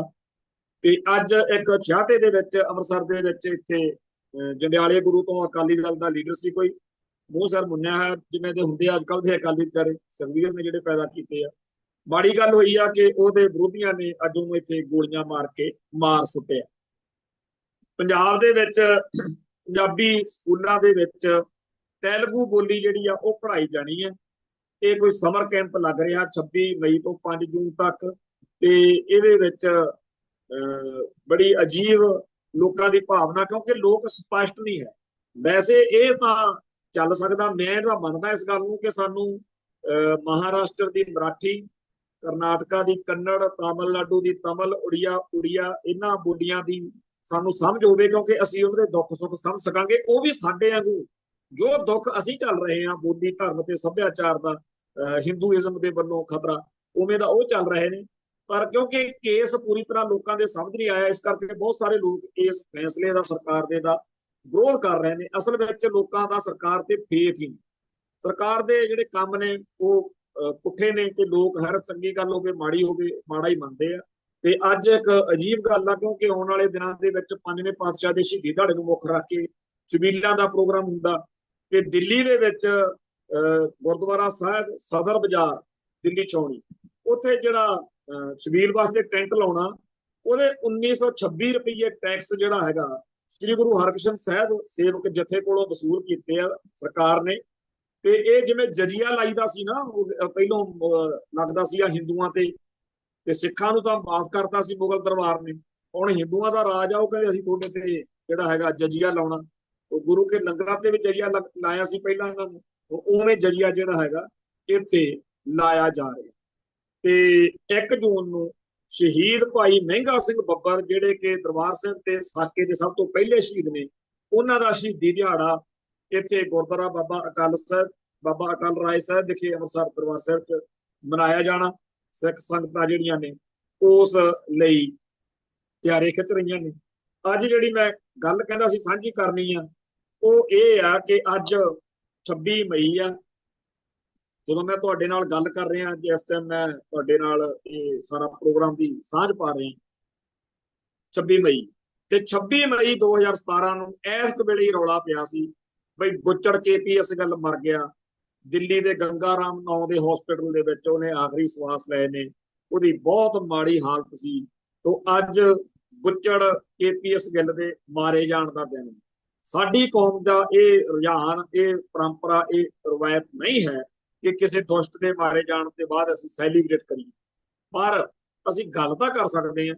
ਤੋਂ ਗੱਲ ਉਹਦੇ ਜ਼ੁਲਮਾਂ ਦੀ, ਗੱਲ ਉਹਦੇ ਪਾਪਾਂ ਦੀ, ਉਹ ਆਪਾਂ ਇਸ ਕਰਕੇ ਦੁਬਾਰਾ ਛਿੜ ਪਈ ਆ ਕਿਉਂਕਿ ਉਹਦੇ ਭਰਾ ਡਿੱਕੀ ਗਿੱਲ ਨੇ, ਜਿਵੇਂ ਕਹਿੰਦੇ ਹੁੰਦੇ ਸੁੱਤੀ ਕਲਾ ਜਗਾ, ਬਹੁਤ ਇਸ ਗੱਲ ਦੇ ਉੱਤੇ ਉਹਨੇ ਇੱਕ ਗੱਲ ਕਹਿ ਕੇ, ਜਿਵੇਂ ਕਹਿੰਦੇ ਹੁੰਦੇ ਆ ਵੀ ਦੂਮਣਾ ਛੇੜ ਲਿਆ। ਹਰ ਰੋਜ਼ ਸਿੱਖ ਜਗਤ ਵਿੱਚੋਂ KPS ਗਿੱਲ ਦੇ ਜ਼ੁਲਮਾਂ ਦੇ ਸ਼ਿਕਾਰ ਹੋਏ ਲੋਕਾਂ ਦੀਆਂ ਇੰਟਰਵਿਊਜ਼ ਆ ਰਹੀਆਂ ਨੇ, ਸੋਸ਼ਲ ਮੀਡੀਆ ਤੇ ਬਹੁਤ ਜ਼ਿਆਦਾ ਚਰਚਾ ਹੋ ਰਹੀ ਆ। ਬੀਬੀ ਰੂਪਨ ਦਿਓਲ ਬਜਾਜ ਦੀਆਂ ਪੁਰਾਣੀਆਂ ਇੰਟਰਵਿਊਜ਼ ਜਿਹੜੀਆਂ ਨੇ ਉਹ ਸੋਸ਼ਲ ਮੀਡੀਆ ਤੇ ਘੁੰਮ ਰਹੀਆਂ ਨੇ। ਤੇ ਇਹ ਗੱਲ ਬਹੁਤ ਸਾਰੇ ਲੋਕਾਂ ਨੂੰ ਪਹਿਲਾਂ ਨਹੀਂ ਸੀ ਪਤਾ ਕਿ ਉਸ ਦਿਨ ਬੀਬੀ ਰੂਪਨ ਦਿਓਲ ਬਜਾਜ ਤੋਂ ਪਹਿਲਾਂ KPS ਗਿੱਲ ਨੇ ਉੱਥੇ ਇੱਕ ਬਾਹਰੋਂ ਆਈ ਫੋਰਨਰ ਬੀਬੀ ਆ ਜਿਹੜੀ, ਉਹਦੇ ਨਾਲ ਵੀ ਬਦਸਲੂਕੀ ਕੀਤੀ ਸੀ। ਉਹ ਉੱਥੇ ਰੋ ਰਹੀ ਸੀ ਤੇ ਉਹ ਜਦੋਂ ਰੂਪਨ ਦਿਓਲ ਬਜਾਜ ਇਸ ਘਟਨਾ ਤੋਂ ਬਾਅਦ ਵਿੱਚ ਜਾ ਕੇ ਉਸ ਮੌਕੇ ਆਪਦੇ ਘਰ ਵਾਲੇ ਨਾਲ, ਉਹ ਵੀ ਅਫਸਰ ਸੀਗਾ, ਉਹਦੇ ਨਾਲ ਜਦੋਂ ਗੱਲ ਕਰ ਰਹੇ ਸੀ, ਉਹ ਕਹਿੰਦੀ ਮੈਨੂੰ ਥੋੜੀ ਪਤਾ ਸੀਗਾ ਇਸ ਤੋਂ ਬਾਅਦ ਮੇਰਾ ਨੰਬਰ ਨਾ ਦੇਣਾ ਇਸ ਬੰਦੇ ਨੂੰ।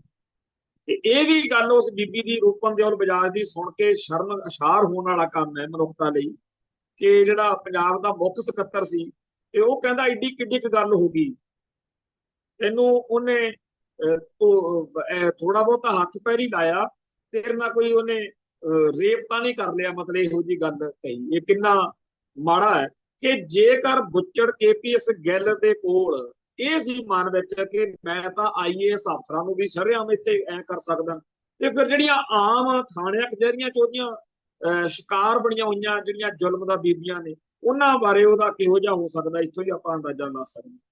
ਸੋ ਬਹੁਤ ਮਾੜਾ ਕੀਤਾ। ਖੈਰ, ਇੱਕ ਉਜਾਗਰ ਸਿੰਘ ਹੋਇਆ ਜੀ। ਉਜਾਗਰ ਸਿੰਘ ਲੋਕ ਸੰਪਰਕ ਵਿਭਾਗ ਦਾ ਅਫਸਰ ਸੀਗਾ। ਉਹ ਲੇਖ ਨੂੰ ਕਾਫੀ ਕਿਤਾਬਾਂ ਉਹਦੀਆਂ ਆਈਆਂ ਨੇ। ਉਹਨੇ ਇੱਕ ਕਿਤਾਬ ਲਿਖੀ ਆ, ਬੇਅੰਤ ਸਿੰਘ ਦੇ ਕਤਲ ਦਾ ਅਸਲ ਸੱਚ। ਹਾਲਾਂਕਿ ਇਸ ਕਿਤਾਬ ਦੇ ਬਹੁਤੇ ਮਟੀਰੀਅਲ ਨਾਲ, ਮੈਟਰ ਨਾਲ ਆਪਾਂ ਸਹਿਮਤ ਨਹੀਂ ਹੋ ਸਕਦੇ, ਪਰ ਉਹਨੇ ਜੋ ਆਪਦੇ ਨਜ਼ਰੀਏ ਤੋਂ ਲਿਖਿਆ ਉਹ ਮੈਂ ਗੱਲ ਕਰਨੀ ਚਾਹੁੰਦਾ ਕਿ ਜਦੋਂ ਪੰਜਾਬ ਦਾ ਮੁੱਖ ਮੰਤਰੀ ਲੋਕਤੰਤਰੀ ਤਰੀਕੇ ਨਾਲ ਚੁਣ ਕੇ, ਆਪਾਂ ਤਾਂ ਕੀ ਲੋਕਤੰਤਰ ਪਤਾ ਹੀ ਹੈ ਕਿਹੜਾ ਉਦੋਂ ਲੋਕਤੰਤਰ ਸੀ, 5% ਤੋਂ ਵੀ ਘੱਟ ਵੋਟਾਂ ਪਈਆਂ ਸੀ। ਜਦੋਂ ਕਾਂਗਰਸ ਦੀ ਕਹਿੰਦਾ ਸਰਕਾਰ ਬਣ ਗਈ, ਉਜਾਗਰ ਸਿੰਘ ਦਾ ਭਾਵ ਆ ਕਹਿਣ ਦਾ ਕਿ ਜੀ ਫਿਰ KPS ਗਿੱਲ ਨੂੰ ਜਾਂ ਪੁਲਿਸ ਵਾਲਿਆਂ ਨੂੰ ਬੜਾ ਔਖਾ ਲੱਗਦਾ ਸੀ ਕਿ ਪਹਿਲਾਂ ਅਸੀਂ ਜੋ ਮਰਜ਼ੀ ਕਰਦੇ ਸੀ, ਹੁਣ ਇਹ ਸਿਆਸੀ ਲੀਡਰਸ਼ਿਪ। ਤੇ ਇਸ ਗੱਲ ਦੇ ਲਈ ਉਹਨਾਂ ਨੇ ਜਦੋਂ ਪਤਾ ਲੱਗਿਆ ਵੀ ਸਵਰਨੇ ਘੋਟਣੇ ਨੂੰ ਜਗਰਾਉਂ ਤੋਂ ਬਦਲ ਦੇਣਾ, ਤਾਂ ਕਹਿੰਦਾ ਉਹਨੇ ਭਾਈ ਗੁਰਦੇਵ ਸਿੰਘ ਕੌਂਕੇ ਨੂੰ ਚੱਕ ਕੇ ਇਸੇ ਕਰਕੇ ਸ਼ਹੀਦ ਕਰਤਾ ਬਈ ਇੱਥੇ ਮਾਹੌਲ ਵਿਗੜ ਜੂਗਾ ਤੇ ਉੱਪਰੋਂ ਆ ਜੂਗਾ ਕਿ ਇਹ ਤੋਂ ਬਗੈਰ ਜਗਰਾਉਂ ਸੰਭਲਣਾ ਨਹੀਂ, ਇੱਥੇ ਹੀ ਰੱਖੋ। ਇਸੇ ਸੋਚ ਦੇ ਤਹਿਤ ਫਿਰ ਹੋਰ ਪੁਲਿਸੀਆਂ ਬਾਰੇ ਉਹ ਲਿਖਦਾ ਕਿ ਇੱਕ ਟਕਰਾਅ ਵਾਲਾ ਮਾਹੌਲ ਬਣ ਗਿਆ ਸੀ ਜਿਹੜੀ ਵਾਈਟ ਕਾਲਰ ਜੌਬ ਵਾਲੇ ਆ, ਜਾਣੀ ਕਿ IAS ਲੌਬੀ ਤੇ IPS ਲੌਬੀ 'ਚ। ਤੇ ਇਹਦੇ ਵਿੱਚ ਪੁਲਿਸੀਆਂ ਨੇ ਇਹ ਅਫਵਾਹ ਫੈਲਾਤੀ ਕਿ ਚਾਹੇ ਮੁੱਖ ਮੰਤਰੀ ਜੋ ਮਰਜ਼ੀ ਬਣਿਆ ਫਿਰੇ, ਅਸਲੀ ਰਾਜ ਤਾਂ KPS ਗਿੱਲ ਦਾ ਚੱਲਦਾ। ਤੇ ਇਸ ਗੱਲ ਤੋਂ KPS ਗਿੱਲ ਕਹਿੰਦਾ ਇੰਨਾ ਦੁਖੀ ਸੀ, ਉਹਨੇ ਜਾ ਕੇ ਜਿਹੜਾ ਕੇਂਦਰੀ ਗ੍ਰਹਿ ਰਾਜ ਮੰਤਰੀ ਸੀ ਰਜੇਸ਼ ਪੈਲਟ, ਉਹਦੇ ਕੋਲ ਵੀ ਆਪਦਾ ਦੁੱਖ ਰੋਇਆ ਕਿ ਜੀ ਮੇਰੀ ਸੁਣਦੇ ਨਹੀਂ ਡੀਜੀਪੀ ਸਾਹਿਬ, ਬਦਲੀਆਂ ਜਿਹੜੀਆਂ ਮੇਰੇ ਕਹਿਣ ਤੇ ਹੋਣੀਆਂ ਚਾਹੀਦੀਆਂ ਨੇ ਮੁੱਖ ਮੰਤਰੀ ਦੇ ਕਹਿਣ ਤੇ ਉਹ ਨਹੀਂ ਹੁੰਦੇ। ਤੇ ਉਹ ਕਹਿੰਦਾ ਉਹਨੇ ਰਜੇਸ਼ ਪਾਇਲਟ ਨੇ ਕਿਹਾ ਤਾਂ ਸੀਗਾ ਪਰ ਉਹਨੇ ਕੋਈ ਗੱਲ ਸੁਣੀ ਕਰੀ ਨਹੀਂ। ਤੇ ਇਸੇ ਚੱਕਰ ਦੇ ਵਿੱਚੋਂ ਕਹਿੰਦਾ ਵੀ ਉਹ ਲੱਗਦਾ ਸੀਗਾ ਕਿ ਹੁਣ ਇਹਨੂੰ ਕੇਪੀਐਸ ਗਿੱਲ ਨੂੰ ਐਕਸਟੈਂਸ਼ਨ ਨਹੀਂ ਮਿਲਣੀ। ਤੇ ਇਹੀ ਪਤਾ ਲੱਗਿਆ ਫਿਰ ਸਿੱਧਾ ਹੀ ਕਿ ਬੇਅੰਤ ਸਿੰਘ ਉੱਡ ਗਿਆ। ਜਦੋਂ ਬੇਅੰਤ ਸਿੰਘ 5:13 ਤੇ ਮਰਿਆ ਤੇ ਉਦੋਂ 50 ਮਿੰਟ ਬਾਅਦ ਕੇਪੀਐਸ ਗਿੱਲ ਦੀ ਐਕਸਟੈਂਸ਼ਨ ਦੇ ਆਰਡਰ ਦੀ ਆ। ਸੋ ਕੇਪੀਐਸ ਗਿੱਲ ਦੇ ਜ਼ੁਲਮਾਂ ਬਾਰੇ ਤੇ ਮੁੱਖ ਮੰਤਰੀ ਕੇਪੀਐਸ ਗਿੱਲ ਦੇ ਜ਼ੁਲਮਾਂ ਦਾ ਸ਼ਿਕਾਰ ਆਪ ਬਣਿਆ ਹੋਇਆ ਸੀ। ਇਹ ਗੱਲ ਉਜਾਗਰ ਸਿੰਘ ਨੇ ਲਿਖੀ ਆ। ਤੇ ਇਹ ਜਿਹੜਾ ਡਿੱਕੀ ਗਿੱਲ ਆ ਉਹ ਕਹਿੰਦਾ ਜੀ ਬੜਾ ਚੰਗਾ ਸੀ, ਉਹਦਾ ਮਸੀਹਾ ਸੀ। ਮਸੀਹੇ ਬਾਰੇ ਉਜਾਗਰ ਸਿੰਘ ਨੇ ਵੀ ਦੱਸ। ਖੈਰ ਜਿਹੜਾ ਸਾਡੀ ਕੌਮ ਦਾ ਸ਼ਹੀਦਾਂ ਦਾ ਡੁੱਲਿਆ ਹੋਇਆ ਖੂਨ ਉਹਨੇ ਨੀਂਹ ਰੱਖ ਦਿੱਤੀ ਹੈ ਖਾਲਿਸਤਾਨ ਦੀ। ਤੇ ਹੌਲੀ ਹੌਲੀ ਇਹ ਸਿੱਖੀ ਦਾ ਮਹਿਲ ਇੱਕ ਦਿਨ ਜ਼ਰੂਰ ਹੋਂਦ ਵਿੱਚ ਆਊਗਾ। ਖਾਲਿਸਤਾਨ ਦੇ ਝੰਡੇ ਝੂਲਣਗੇ। ਉਸ ਦਿਨ ਦੀ ਉਡੀਕ ਵਿੱਚ ਤੇ ਆਸ ਵਿੱਚ ਫਤਿਹ ਅਰਜ਼ ਕਰਦਾ ਜੀ। ਨਾਨਕ ਨਾਮ ਚੜ੍ਹਦੀ ਕਲਾ, ਤੇਰੇ ਭਾਣੇ ਸਰਬੱਤ ਦਾ ਭਲਾ। ਵਾਹਿਗੁਰੂ ਜੀ ਕਾ ਖਾਲਸਾ, ਵਾਹਿਗੁਰੂ ਜੀ ਕੀ ਫਤਿਹ।